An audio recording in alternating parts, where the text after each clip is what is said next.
I forgot to mention this by far, so far, but Janus is completely open source, so you can just go to the GitHub repo, clone it, and do whatever you want with it.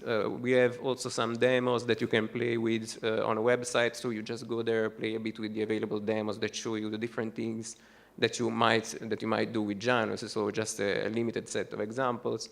And we also have a quite active community on the Google Groups stuff where a lot of people interact with each other in order to, let's say, try and discuss possible ways of overcoming some troubles they are having, or let's say proposing new ideas and things like this. So if you're interested, I really encourage you to have a look at all these links and engage with us in the community.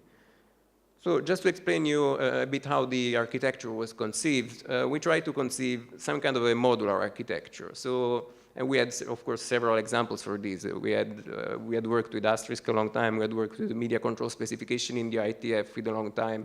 All of these things gave us such kind of an idea to have some kind of a modular architecture for Janus as well. And more in particular, we have the core itself, the core of Janus that only, let's say, implements the WebRTC stack. So all the protocols that I showed you in the slide before, which means taking care of the signaling, the negotiation, all the ICE, the SRTP stuff and things like that. And the core is mostly responsible for that. Then, of course, we have some additional plugins, modules that allow us to, let's say, interact with, that allow people to interact with Janus, because, of course, you have a component and you want to be able to talk to it, to interact with it, and to control it. And this is done via what we call the Janus API, which is a protocol that we conceived ourselves.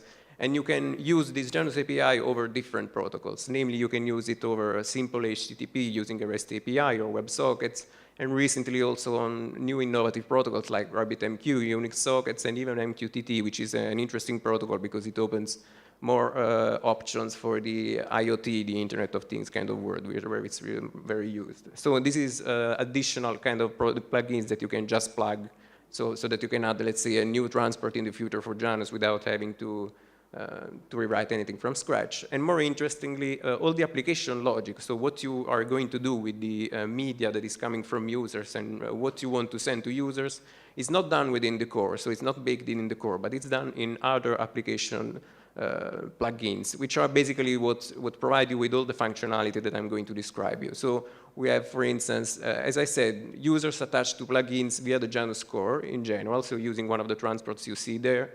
Then these plugins allow you to, let's say, identify some of the users that you have. The core handles all the WebRTC stuff, so the plugins don't really have to worry about the WebRTC detail. The core takes care of that. And then in general, all the plugins decide how you want to route and manipulate the media that is resulting of this communication. And so we have some example plugins there. So you have a simple echo test plugin, which, as you can guess, just you connect to the echo test plugin, whatever you send, you receive back. We have a streaming plugin that allows you to restream whatever kind of plain RTP source that is not WebRTC based and translate this to a broadcast that can be sent to a lot of participants at the same time. We have a video room plugin, which is pretty much like a selective forwarding unit, pretty much as the media subcomponent that Iñaki described yesterday. We have, of course, also a SIP gateway, which may be more of interest to you, and I'll spend some more words on this later. And we have other plugins as well. And the idea is that you can combine all of these plugins in creative ways in order to implement new nice applications. And I'll also try to describe this in a few words later.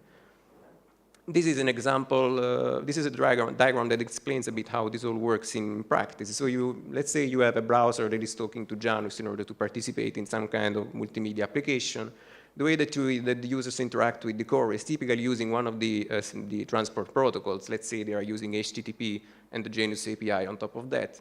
And as part of that interaction, this may result in the creation of one or more peer connections, whereby peer connection you can assume is just, each peer connection is associated to an SDP of fair answer, basically. So you can assume it's pretty much like a SIP session. So you have separate SIP sessions all associated with the same user.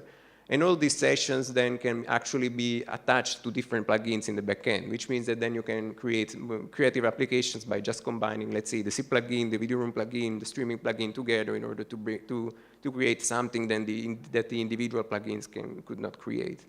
And all of this is made possible, of course, by the fact that the Janus API itself is conceived to be modular, because, of course, each plugin has its own requirements, which means that each plugin talks its own language. So if you want to create your own plugin for Janus, you'll probably want to be able to talk to the user about some things that are of interest to your specific plugin.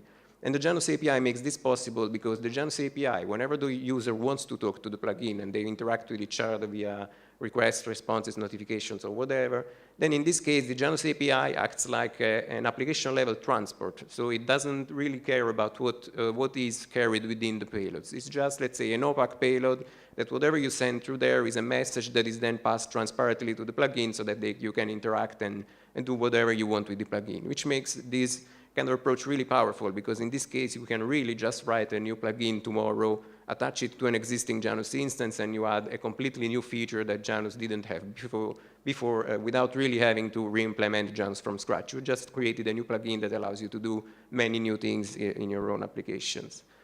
And just to give you a few ideas of how you can actually deploy Janus in the wild, these are just an example of a few topologies that you could use. The simplest one is, of course, the same that I was describing in this slide here. So you have a browser talking to Janus directly. So you can assume, for instance, that you are using HTTPS or secure WebSockets to talk to a Janus instance somewhere. So you have your own web application on Apache, HTTPD, for instance, or Nginx, or whatever it is. And via JavaScript, you tell the user to connect to Janus directly. You exchange messages with Janus, and this results in the creation of the peer connections that I was saying. So this results in the creation of the multimedia sessions that the users and Janus can have. But the more interesting use case is typically having some kind of a proxy in between the users and Janus, mostly, if not just for security reasons, because in this case, you can just, let's say, worry about the establishment of secure HTTPS or WebSockets within the proxy, which can be Nginx, for instance, and then just relay the packets exactly as they are via HTTP or WebSockets to a Janus instance. You can also decide, for instance, to have the proxy handle multiple Janus instances. So you say, for instance, /Janus1, a request going to /Janus1 will be forwarded to one of the Janus instances that you have. Requests to /Janus2 will be sent to another Janus instance that you have, and you can, let's say, have a proxy handle multiple Janus instances in the backend without having to, let's say, share too many URIs or things like this. At the same time, you can also, let's say, decide to have each Janus user be handled by a single proxy, or more interestingly, and this is something that a lot of companies are doing recently, is, let's say, wrap the Janus API within an application, which can be a Node.js application, a Java servlet application, whatever kind of server-side technology that allows you to, let's say, implement some protocols on the back end. You can assume that you can, let's say, handle all the Janus API interactions, so as far as signaling and negotiation is concerned, within your own application server, and then expose your own API to users, so that users don't even have to know or implement the Janus API. They just talk whatever API you are using, let's say, right now, or you want to your users to use maybe a simplified API that is specific to the scenario that you are working on. And then these interactions between your users and your application are translated to requests to Janus in the backend, which means that you have complete control over how you actually use a Janus instance. You can decide who can create rooms, who can, let's say, join a conference room, how you want to create a new stream, how you want to handle your SIP users, and so on, which gives you complete control and which is typically desirable by most companies. At the same time, of course, you can also make the management of multiple instances transparent to the user, because in this case, you can have all your users point to a single application, and then the application transparently decides which Janus will be used for a specific feature, for instance, which is kind of interesting. Or you can make this even more dynamic by having, let's say, multiple wrappers of Janus that are managed by some kind of a media resource broker, so that you can dynamically decide which wrappers are going to be used, so that you can scale even more and things like this. So these are just some rough examples of how you can actually deploy Janus in the wild, but these are typically the most common approaches. And what I want to stress out is that I mentioned the fact that in Janus we have plugins handling the application logic. So we made the example, for instance, of EchoTest, SIP gateway, selective forwarding unit, and things like this. But what I really want to stress out is that all those plugins are not to be conceived as applications. So the SFU is not just the conferencing plugin, for instance. We just see them as features, so bricks that you can put together in order to build, let's say, a much more complex house, so a much more complex application. So you can, let's say, combine them in creative ways in order to, let's say, use individual features, which individually would be quite simple, and create something much more complex and interesting out of this. And there are really a lot of examples that we could make. I'll try to make, I will not linger on these very slides just because I have a couple of graphic images that describe this better and some examples later on as well. But really this opens a wide, really a wide room for creativity and things like this. A very simple example, for instance, is some kind of a webinar. So let's say you want to present a webinar online to a lot of people. What you can do is prepare some kind of web-based application where you can, let's say, capture your screen using and spread it around using the video SFU, because you just capture your stream, send it to Janus once, and everybody that is interested is going to receive it. Do pretty much the same for video as well. And then at the same time, maybe for audio, use a different approach. So maybe use some kind of the conferencing audio plugin that we have, or even, let's say, using SIP just for audio, so that you can allow, for instance, people from the phone to actually interact with their WebRTC users to make questions and things like this. And this is really a very basic example of how you can combine at least 2 different plugins to make something. And this is another example that shows how 2 plugins can interact with each other, which is the social TV, which is, let's say that you want to watch a football match with your friends, everybody at their own home. What you can do is basically use the streaming plugin to make sure that the match is streamed in real time to all of you, so wherever you are. And this can be done via the streaming plugin because maybe the capture of the TV, of course in a legal way, is done, let's say, via a way that is not WebRTC compliant. So you inject it in Janus, and Janus turns it into a WebRTC broadcast.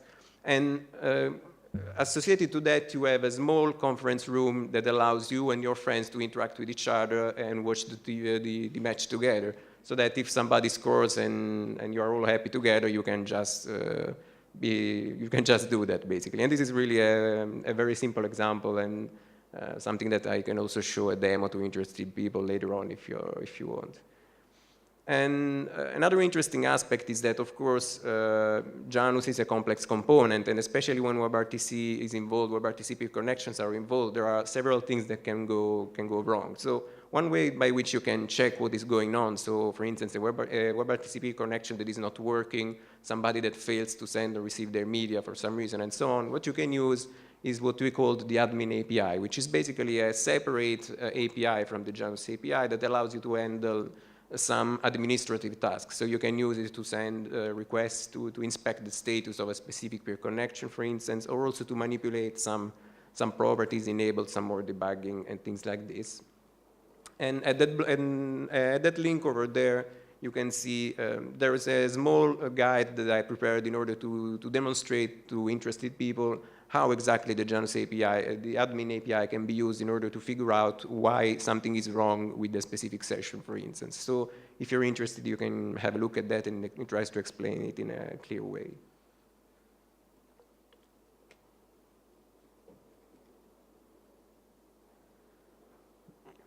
So I talked a lot about WebRTC in general, but you may be more interested, let's say, in the SIP aspects related to all of this, and especially how this can be of help within a SIP infrastructure, for instance, and more specifically, whether or not Janus can be used as a way to allow WebRTC users to interact with your pre-existing SIP infrastructure as it is.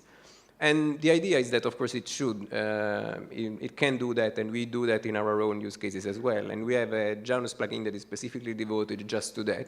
And we have also a demo over there if you want to play with it a bit.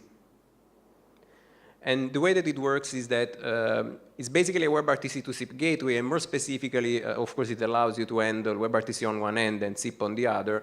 And the way that it works is basically the Janus SIP plugin acts on a SIP endpoint on behalf of the WebRTC user, which means that the WebRTC users do not talk SIP in the browser. So you do not have to have a SIP stack in the browser, use WebSockets to talk to it and things like that. You just use a very simple protocol between the users and Janus. So something that just says, okay, call this SIP URI, accept this call, nothing more than that.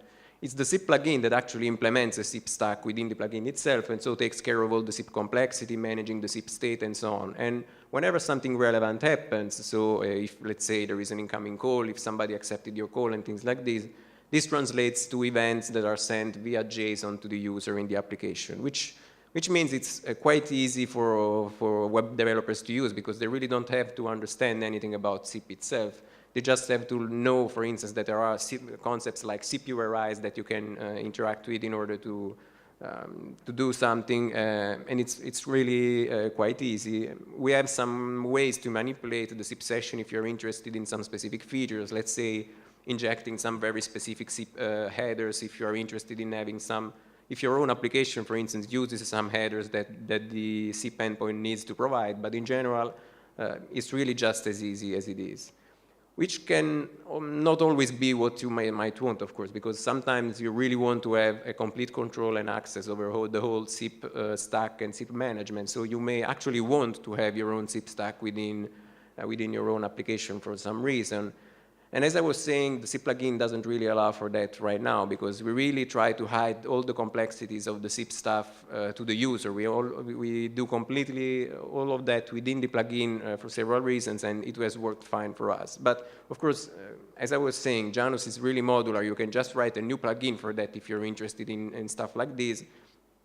And in fact, this is something that Saul and I have been talking for a while recently. So the idea of having just a new plugin that just takes care of the setup of let's say, multimedia sessions without delving into the details of also the signaling stuff. So the idea is to just create something that allows you to exchange SDPs that take care of the translation. So the management in the WebRTC gateway that I showed at the very beginning. So something that allows you to use the WebRTC version of RTP on one end and the SIP version of RTP on the other, and then you receive this new formatted SDP and you can use it within your own SIP messaging out there. So this isn't something that exists yet, but I plan to, let's say, to work on it soon.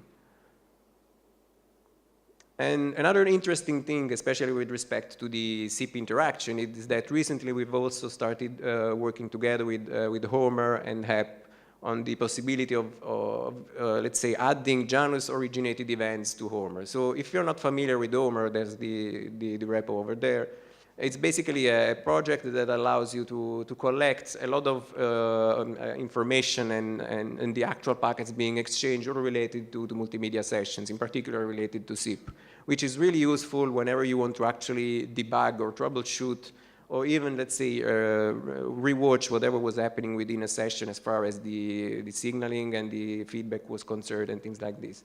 And this is really an excellent component that is already integrated in tools like Asterisk, FreeSwitch, Camelio, and other tools. And we really wanted to have some kind of integration within Janus itself. And for this, we started writing a new modular kind of approach that is called the Events API, where we have a different kind of plugins that basically can receive events from the core and from the plugins.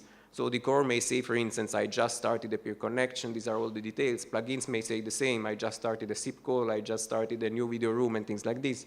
All of these events get to all these event handler plugins, and these plugins can then decide what to do with it. So send it to an external component in order to gather them. You can decide to save it to a database. You can decide to translate this to a CDR. It's really up to you. I mean, the Events API is basically just a mechanism that allows you to do some of the things with these events, and then you decide what you want to do with this.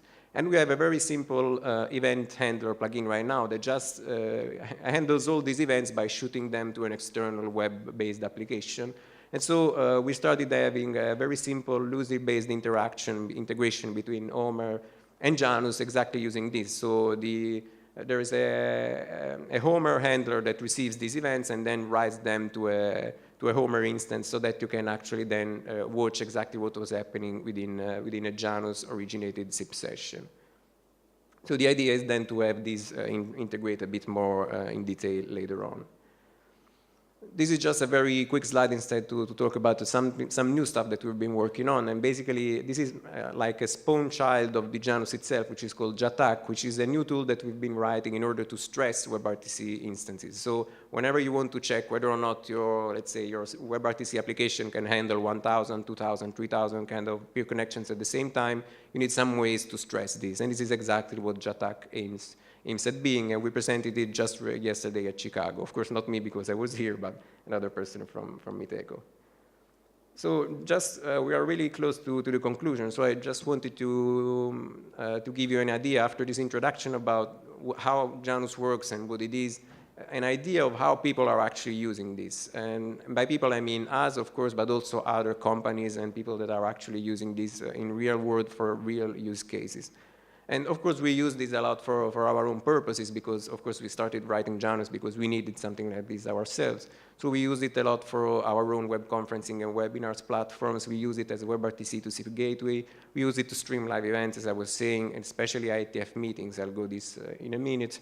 But it's probably more interesting in knowing how other people are actually using this in very creative ways. And the fact that Janus is modular and you can use it in different ways really reflecting the different kind of applications that people are involving Janus in. And I'll show you some examples in a few slides. So really very complex, different kind of applications ranging from standard kind of applications that are used right now to really new stuff that people are coming up with. And the interesting part is also that considering that Janus is modular and so you can write new plugins to extend the Janus functionality, people are actually starting to write tools associated with Janus, whether it's just, let's say, language bindings to use the Janus API from different languages. So for instance, let's say a .NET implementation of the Janus API is available, to make an example, or even third-party plugins to extend the Janus functionality. So new plugins that handle media in creative ways, that handle new transports and things like this. So coming about how we use it ourselves, I was mentioning IETF meetings, and in fact, this is my second time in Buenos Aires because just a few months ago, I don't know if you're aware of this, but the IETF meeting was exactly here in Buenos Aires, in Puerto Madero. And whenever there's an IETF meeting, and there are 3 a year, every year, we always provide, we are the official remote participation providers for the IETF, which means that we stream all the sessions that are there at the IETF, and we allow remote participants to also make presentations, make remote questions, and so on, all based on WebRTC. And the interface that you see there is basically the interface that we have in a control room that allows us to have a complete view of what is happening in every room, because in the IETF there are always 8 sessions in parallel at the same time, which means there are 8 rooms like this that you need to control and make sure that everything works, so that we basically capture a live feed from both the beamer and the camera, like the one that you see over there, and this is translated to a WebRTC feed that people joining the rooms receive. And at the same time, we use instead SIP for the audio instead, because as I said, we want to be able to allow people from SIP endpoints or just the phone to at least listen to whatever is happening and be able also to make questions if WebRTC doesn't work for them. And this interface is pretty cool because just within a browser, we can control whatever is happening. We can move the camera if people walk around and things like this, which is really helpful for us because otherwise we would have to run in all the rooms wherever they are in the venue and make sure that it's pointing to the right point, or maybe even know in real time whenever, for instance, the beamer starts working for some reason and so on, so that we can go and intervene and make sure that everything works. And this is what users see instead. So it's basically just a typical web conferencing application. So you would receive the feedback from the beamer at the center, so you would see exactly what is being projected in the room right now. You have the feed from the camera on one end, and you can also have remote participants popping in there, for instance, whenever there is a remote participant that is actually making a remote presentation to the people in here. There are also other features like chat and things like this. It's not really relevant. If you're interested in having more details on this, there's a link over there that explains how remote participation works in the IETF.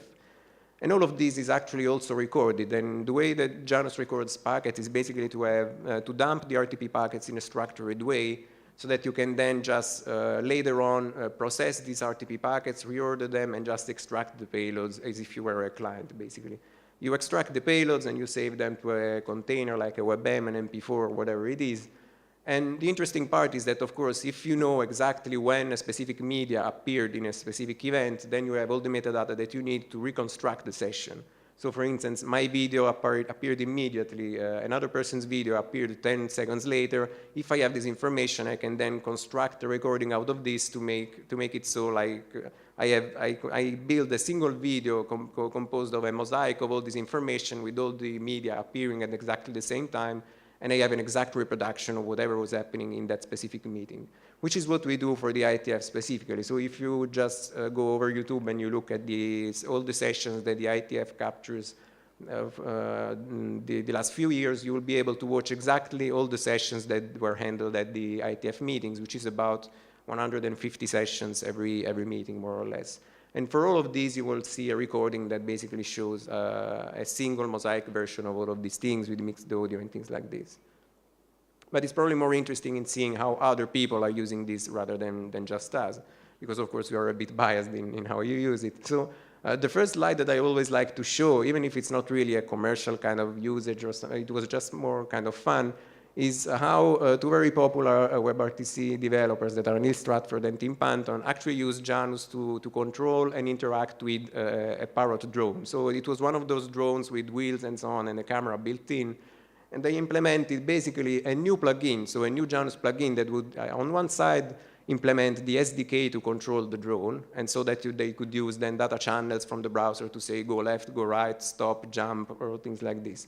And then the video feed from the drone would be received by another small application that was within this component that they built that then would restream the video through Janus, and Janus would restream it back to the user, so that the user could see in real time where the Parrot was watching and things like this, which was really an interesting scenario for us. And there you can see also a live video of actually the Parrot drone working. So you'll see a small demo of how it all worked.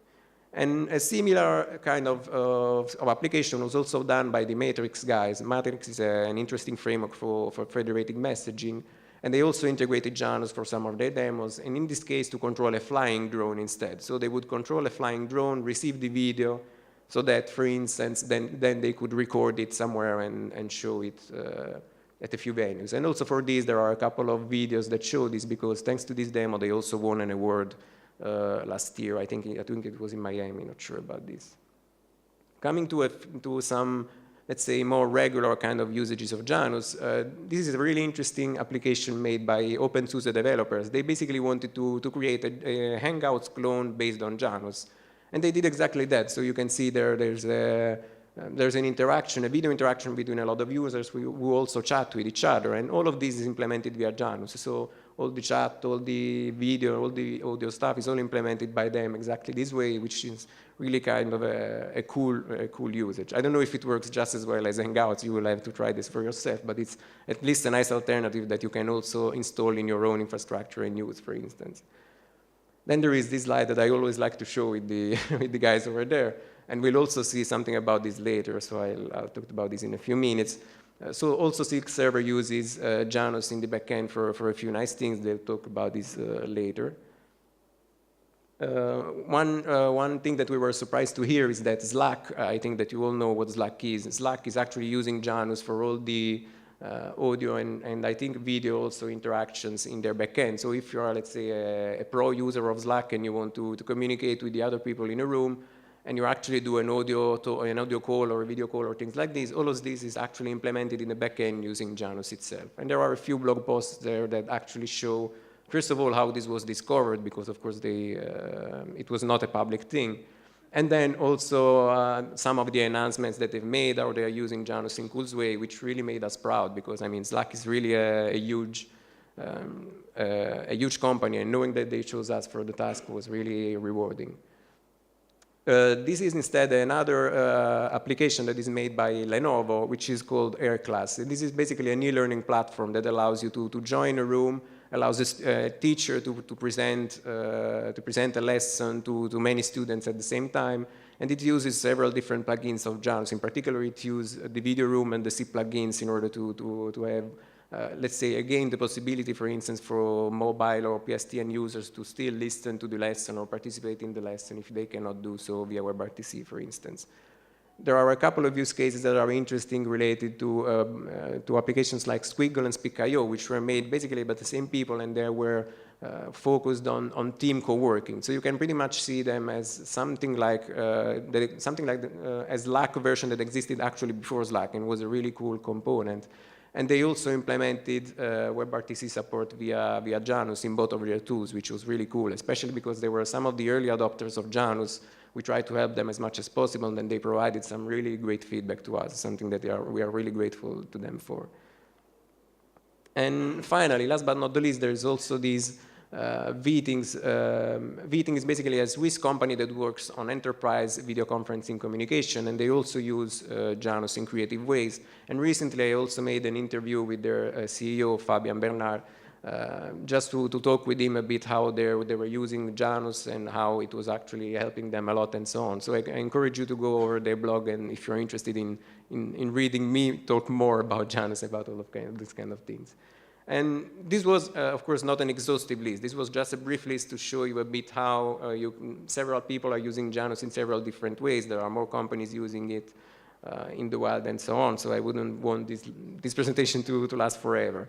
But in general, let me just conclude by saying that, of course, Janus is cool as it is, but it's not complete. So we need to finalize a few things. We want to work on renegotiation and multi-stream support, simulcasting as well, as I was discussing with Iñaki yesterday.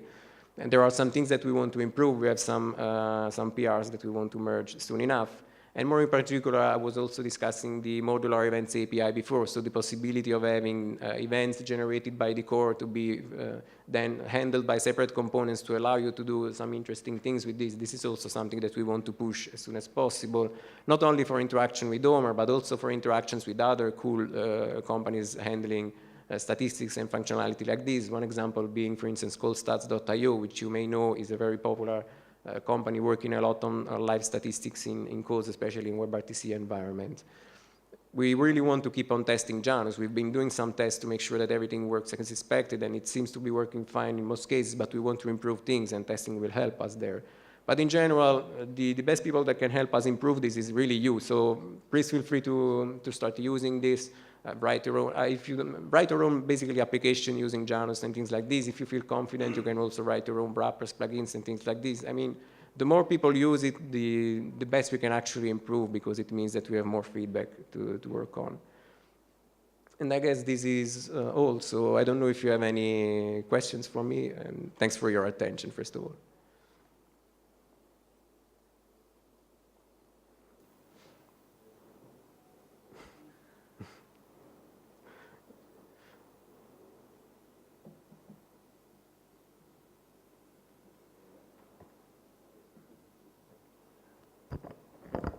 Vale. Una pregunta. Cuando hacéis conferencias en el IETF, ¿en inglés? No, es español. Español. Cuando entra una llamada telefónica en la conferencia, ¿cómo hacéis para entregarle el audio de los demás? Quiero decir, ¿Janus puede mezclar el audio de los demás? Yeah, the idea, when I made the examples of using the C plugin in order to allow, for instance, PSTN users and things like this, the idea is exactly that you do not use Janus for everything. So the idea is, for instance, in the way that we use it, we use Asterisk as a backend for audio, so we use the Conf-Bridge application to mix audio in that case. So you use an hybrid approach between the MCU and the SFU approach that you were describing yesterday, for instance. So we use an MCU approach for audio because it makes it easier to interact with other infrastructures like SIP endpoints or PST endpoints and so on, and still allow WebRTC users to talk to each other. And then we instead only use the SFU approach for video, because in that case, if you are a WebRTC endpoint, you get video as well. If you don't, you still have audio, which may be working for you as well. But yeah, in this case, just to answer your question, you of course have to mix in this case, because otherwise you lose pieces of information. Muchas gracias. Hola, otra pregunta. Yo que he empezado a utilizar Janus, quería saber si tenéis experiencia o tenéis alguna medida de cuál sería la penalización de utilizar TCP como transporte para el media. So you mean something like ICE-TCP and things like this? Yeah, we haven't done some specific measurements with respect to ICE-TCP specifically, because we, in our deployments at least, we typically only resort to TCP when turn is involved. So we typically don't expose ICE-TCP candidates. We just expose UDP candidates for plain RTP, so server reflexive candidates and things like this. And if that doesn't work, then you try to fall back to turn, and in this case you can try UDP, TCP, or even TLS if that doesn't work. And in general, we don't have many details about how well it works in the wild, even though we use libnice as an iStack, and we do know that it supports IceTSP, even though I haven't played with that much a lot. And so I don't have an exact figure on all of this, but in general, my assumption, at least from the few tests that I made myself, is that TCP is not really a viable option in this case, mostly because congestion control can kick in at any time, and so it's really easy to add progressive delay in this case, because with UDP, the packet goes there delayed, it's no big deal, you either retransmit it or you drop it, it's okay. With TCP, you are assured that whatever you send gets on the other hand no matter when. And if congestion control kicks in and things like this affect the actual communication, this can also result in troubled connectivity, because all the packets get there sooner or later and you get very much delay. So unless you try to make sure that the WebRTC level kind of congestion control, so for example via REMB or other message kind of feedback, allows you to control the knobs on the publisher side as well, so that you, for instance, say, send us a lower bit rate because you are being delayed for some reason because you do not have enough bandwidth and so on. If you're not careful with this can be very, very problematic, yeah.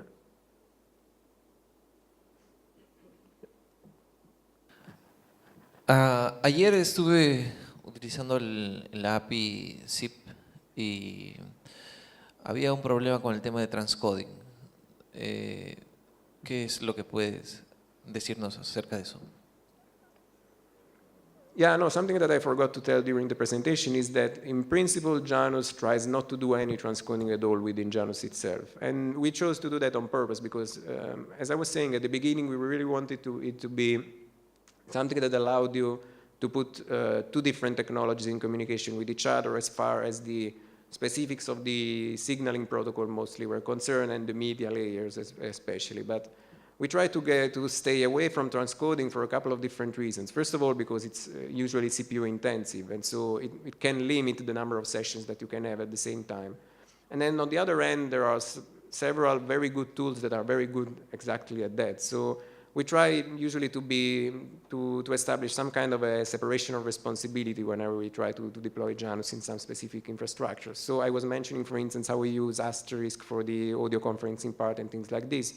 And Asterisk for us has helped, was excellent in providing exactly this feature that was missing within Janus itself. So if you need to bridge a SIP call between the SIP world and the WebRTC world, you can use Janus as a way to very easily wrap all the WebRTC to SIP kind of stuff. And then whenever transcoding is involved, you can reuse components like Asterisk to do the job for you. Of course, this doesn't mean that you cannot implement transcoding, for instance, in your own plugin or modifying the existing plugins to do transcoding as well. But in principle, you need to be aware of the fact that this can add to the burden of the Janus component. So as soon as you start doing audio or even video transcoding and so on, this can greatly limit the things that you can do on a single Janus instance. So it's really better to keep these two features separated typically.